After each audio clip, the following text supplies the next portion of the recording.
But what we do now is just kind of take a short clip from our third session this week with Preacher and just go over some stuff that we did for worming.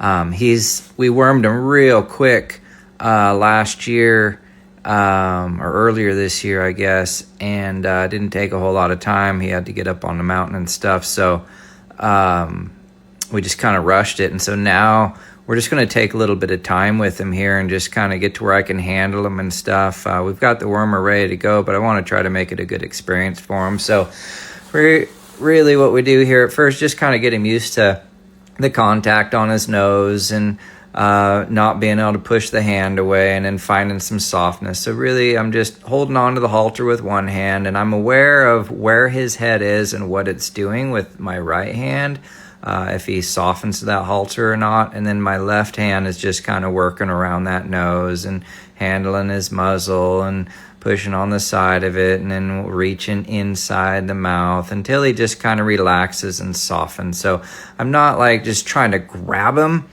and force it in there. I'm trying to create some sort of a change here. And that, just like everything else, it kind of means letting him work through things here. Like if he needs to nip at me a little bit or swirl his head around a little bit, then we'll just kind of, try to hang in there until he softens. So there he did pretty good. So we're just going to walk him around, kind of give him a little break here. And what we're trying to do is just set up some sort of a rhythmic pattern here for him that he can kind of rely on. It's not about like just targeting and forcing.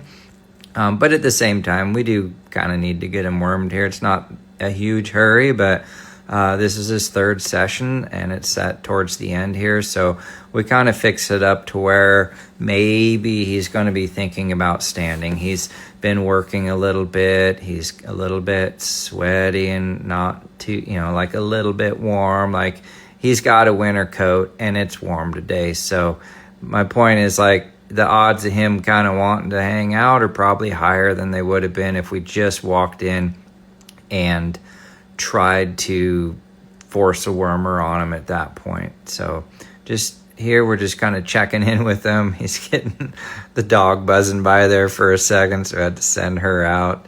A little extra exposure never hurts there. He'll be ready for when the turkeys jump out on the trail there a little bit. So then here's the actual wormer. So what are we? We're 2, 3, 4 minutes into it here before we get the wormer going. So I just kind of slip it up in there, and then we'll see how he takes it here. Kind of lift his head up a little bit so it stays in. Standard protocol there. Then he took the wormer just fine. All right. Now, this is the important part here, and there's lots of different ways. This is not the end-all, do-all type video here, but I do want to create an experience for him. So we're going to redo the wormer again. Now, obviously, the tube's empty. You're not going to worm the horse every time you stick it in. You could stick some applesauce in there, different things. Molasses, I've done different things over time, but he wasn't reactive to it. But I do want to at least get that tube in and out a few more times. Like, you notice he took the wormer, he let me put it in one more time, and then he didn't like this time. So again, we're just waiting for him to soften and relax and work through this. And you're going to see here at the end of the video, his whole mindset kind of changed to the whole thing. And that's really what we're looking for here, is that situation coming here at the very end. So